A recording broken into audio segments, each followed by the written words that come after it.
Series का पहला chapter काफी ज्यादा कंफ्यूजिंग था, पर इसका दूसरा चैप्टर बहुत ही इंटरेस्टिंग है। लेकिन फिर भी कुछ लोगों को इस फिल्म की स्टोरी पूरी तरह से समझ में नहीं आई।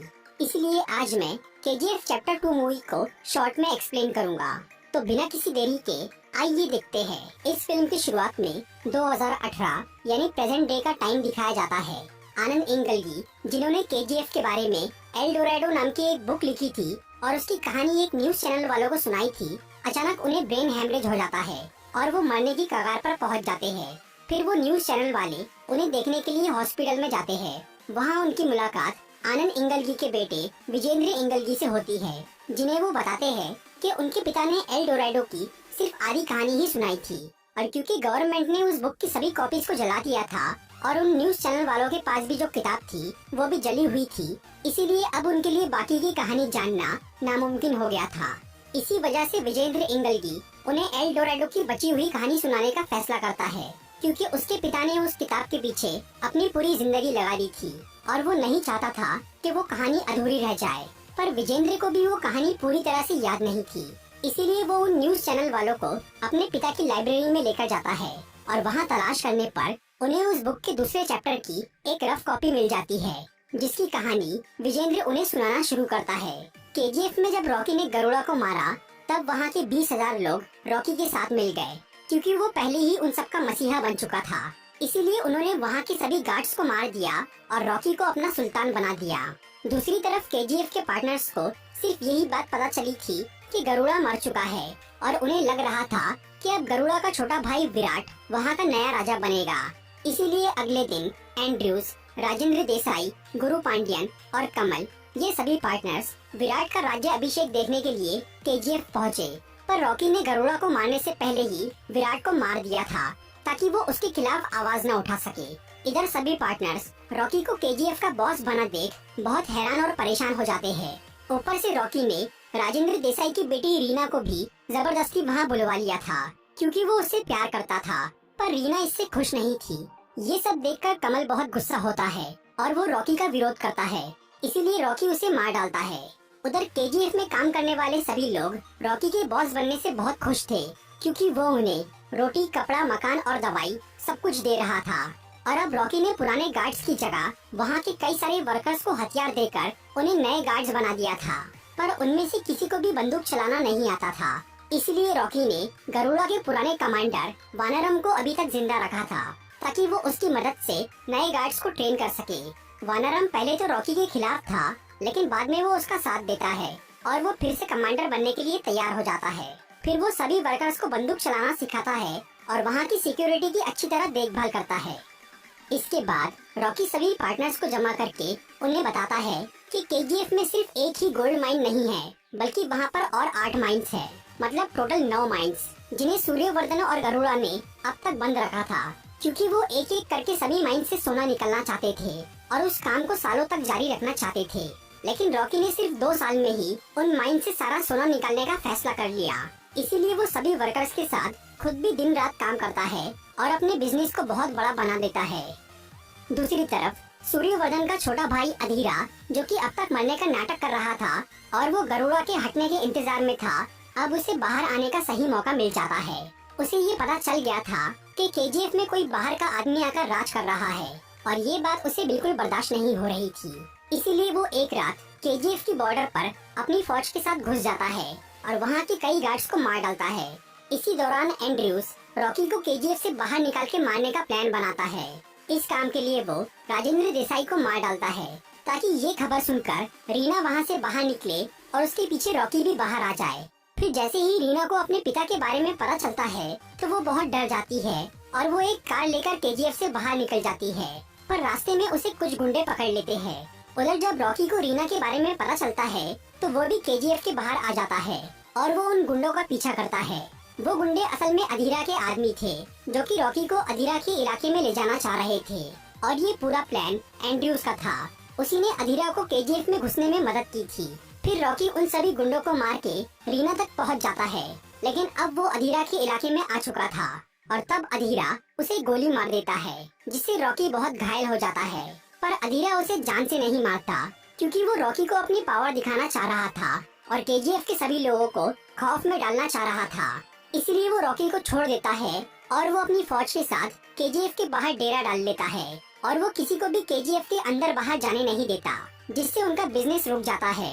इसी दौरान मुंबई में रॉकी का पुराना बॉस शेट्टी अपनी पावर बढ़ाने के लिए दुबई के डॉन इनायत खलील से हाथ मिला लेता है और वो रॉकी के सभी साथियों को मार के पूरे पश्चिमी तट पे कब्जा कर लेता है। इसी दौरान पार्लियामेंट के कई मेंबर्स गुरु पांड्यन की सरकार गिराने की कोशिश करते हैं। गुरु पांड्यन, जो कि कई साल से प्राइम मिनिस्टर था, उसकी वजह से ही अब तक केजीएफ पर कोई लीगल एक्शन नहीं लिया गया था।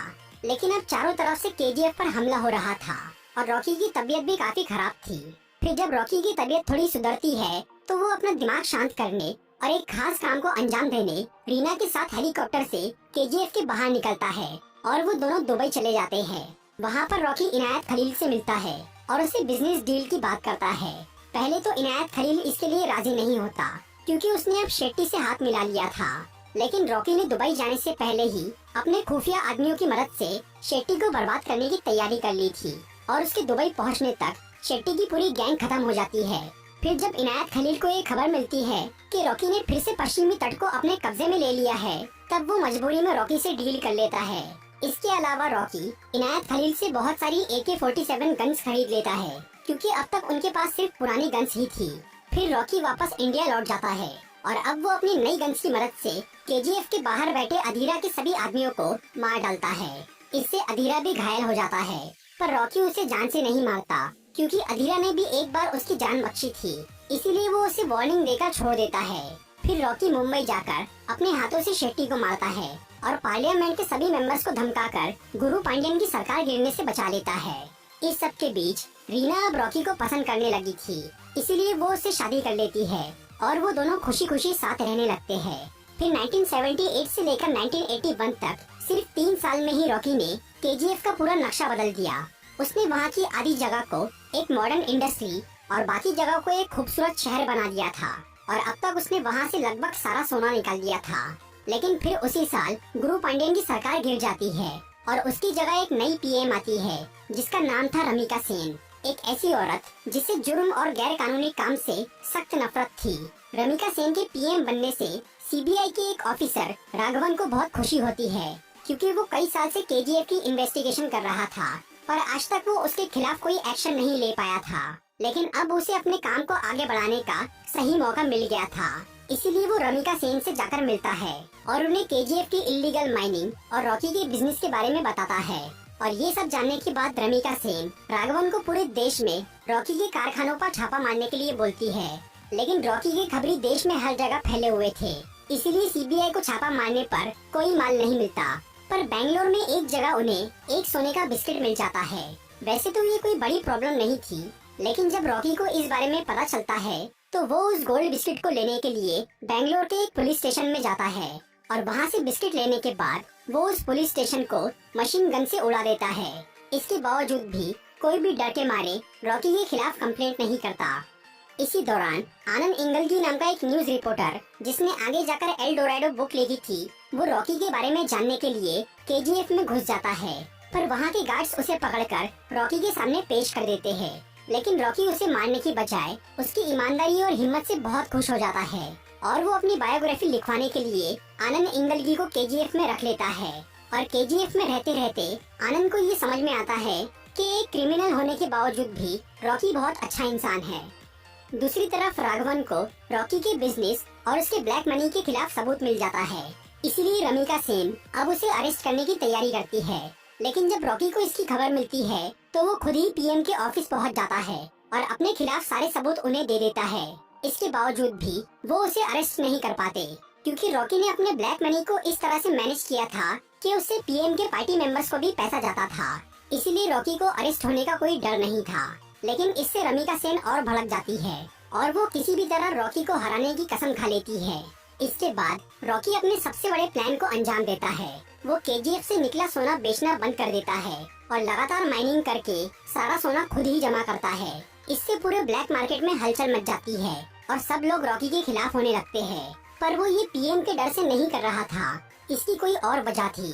जब उसके करीबी लोग उससे इस बारे में पूछते हैं तब रॉकी सबको बताता है कि उसका पिता एक शराबी आदमी था जिसने उसकी माँ का कभी ख्याल नहीं रखा इसी वजह से उसकी माँ उस आदमी से अलग हो गई और उसने अपनी जिंदगी बहुत मेहनत करते हुए काफी गरीबी में बिताई और कम उम्र में इतनी तकलीफें झेलने की वजह से उसकी माँ बीमारी से मर गई। पर मरने से पहले उसने रॉकी से ये वादा लिया था कि वो दुनिया का सबसे अमीर आदमी बनेगा और गरीबों की मदद करेगा। इसीलिए रॉकी ये काम कर रहा था और क्योंकि उसके पिता ने जीते जी उसकी माँ का ख्याल नहीं रखा था, इसीलिए अब रॉकी ने कर्नाटका से अपनी माँ की कब्र और अपने पिता को केजीएफ बुलवा लिया और उसने अपने पिता को उस कब्र की देखभाल के काम पे लगा दिया। दूसरी तरफ अधीरा अपनी हार से अब तक बहुत गुस्सा था और वो काफी समय से केजीएफ में घुसने और रॉकी को मारने की तैयारी कर रहा था। तभी एक दिन एंड्रयूज उससे मिलता है और वो अधीरा को केजीएफ में घुसने का एक खुफिया रास्ता बताता है। वो रास्ता जमीन से होकर केजीएफ की एक पुरानी माइन तक जाता था। इसीलिए अधीरा वहाँ गड्ढा खोदकर अपनी फौज के साथ वहाँ जाना शुरू करता है। इसके अलावा इनायत खलील भी रॉकी से बहुत नाराज था, इसीलिए वो उसे मारने के लिए अपने कई आदमी अधीरा के पास भेज देता है और वो सब मिलकर केजीएफ की तरफ बढ़ने लगते हैं। उधर रॉकी इंडस्ट्री के बीच में अपने काम में बिजी था। तभी अचानक रीना वहाँ आती है और वो उसे अपनी प्रेगनेंसी के बारे में बताती है। लेकिन उसी वक्त अधीरा अपने आदमियों के साथ केजीएफ में पहुँच जाता है और एंड्रयूज भी अपने साथियों के साथ वहाँ पर आ जाता है और वो सब लोग वहाँ के गार्ड्स पर हमला करने लगते हैं। फिर अधीरा एक बंदूक से रीना को गोली मार देता है, जिससे वो तुरंत मर जाती है और फिर वो रॉकी के साथ लड़ाई करना शुरू करता है। पहले तो अधीरा उसे बहुत मारता है, लेकिन बाद में रॉकी को रीना की याद आती है और तब वो अधीरा पर बुरी तरह टूट पड़ता है और आखिर में वो उसका गला दबाकर उसे मार डालता है। उधर केजीएफ के गार्ड्स ने भी अधीरा के सभी साथियों को मार दिया था।